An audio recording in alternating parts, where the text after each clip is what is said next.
Well, I'm going to take the second question first because we've already done that. The biggest error that took place was, well, let me back up. We did not violate any of our policies that were in place at the time. In spite of what you might have read, all the policies were followed. Now, I'll be the first one to say, we did not get an appraisal on the land. Now, that's certainly good business, and there are some of us who thought that we had an appraisal. We certainly had comparables that were in front of us. We had two members of the council that were commercial land brokers and dealing in those kinds of things that as we moved through the process, the economics of the deal seemed right. What we have done to make sure that never happens again is we've already adopted a change in those policies that any land purchase will require an appraisal. Everything else was followed. We are expecting on Monday, well, not expecting, on Monday we will get the legal position with, let me back up. As a result of this information coming out, we initiated a process where we hired an independent appraiser, we hired independent legal counsel to look at our processes, were they followed, both by staff and by the town council, and that has come back saying you followed all your processes. The appraisal is going to be presented to us on Monday in executive session. Now, one of the things that we have to clear up right now is that land was not worth $30,000 today. It wasn't worth $30,000 2 years ago, no matter what Mr. Brimhull has said in the paper. When we were looking at that land, we were comparing it to other commercial land because half of the land that we bought was commercially zoned, or at least designated for commercial, Greenfield and Germain. And when you talk about commercial land, you can deal with it in terms of dollars per acre, but they generally talk about it in terms of dollars per square foot. And so at the time, commercial land in that area was selling for anywhere from $7 to $15 a square foot. Now, very quickly, that's anywhere from $280,000 to over $500,000 an acre just a mile up the road. So when we started looking at those kinds of values, in addition to the fact that we ended up with 4 or 5 miles of right-of-way, so everything surrounding Mr. Zinke's property. And that's important because as we move forward, some people have said, well, you were going to get that anyway for free because as the property would develop, we require the developers to give us the right-of-way. But in the time that I've been on council, we have gone to the electorate and asked for permission to spend tens of millions of dollars to build out what we call those scallop corners, Greenfield and Warner. Once upon a time was 4 lanes coming into the intersection.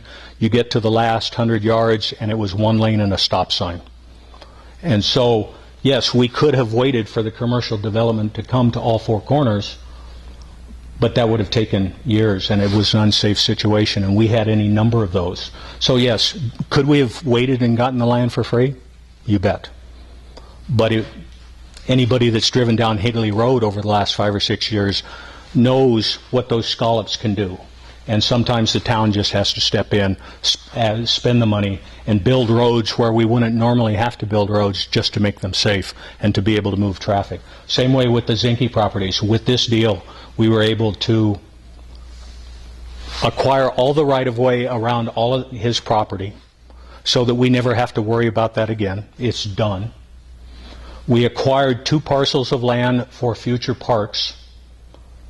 And what we were seeing at the time, not in 2009, but when we started these negotiations about 18 months prior to that, is a lot of land being bought up and ultimately going to be used for other development. And one of the things that the town is, in my opinion, responsible for is making sure that we're planning far enough ahead to have parks available for everybody. Now, I've already heard from people south of the freeway saying, why are you north of the freeway, saying, why are you spending money on parks south of the freeway? I don't want to pay for that.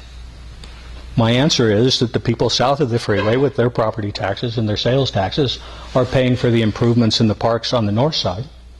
We have system development fees that offset some of that, but there are, what the town of Gilbert has done is we build regional parks. The HOAs build the neighborhood parks. And so when we build a park, it's the size of Freestone, or it's the size of McQueen, or the Gilbert Youth Soccer Park. We're putting in parks where there are 18 soccer fields or 4 baseball diamonds, rather than 1 baseball diamond or half a soccer field. The HOAs take care of that. We take care of that through our development standards.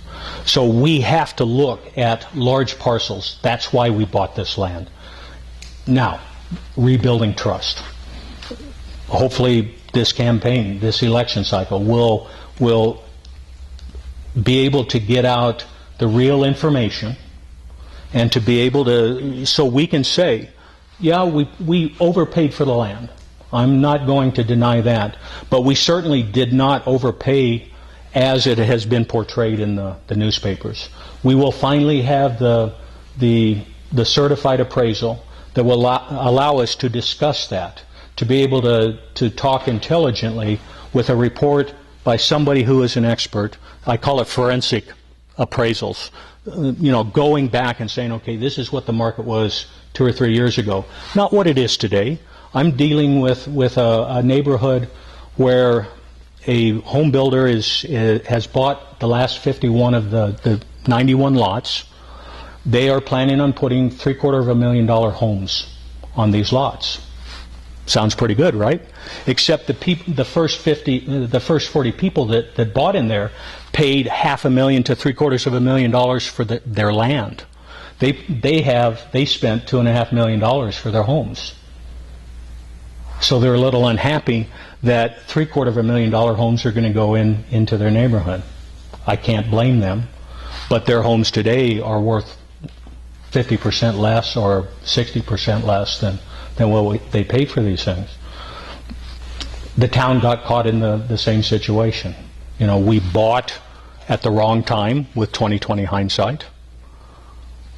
We overpaid somewhat. I don't know the exact numbers, but I expect that the report will show that we overpaid 10 or 20%, not 1,000% like it's been portrayed.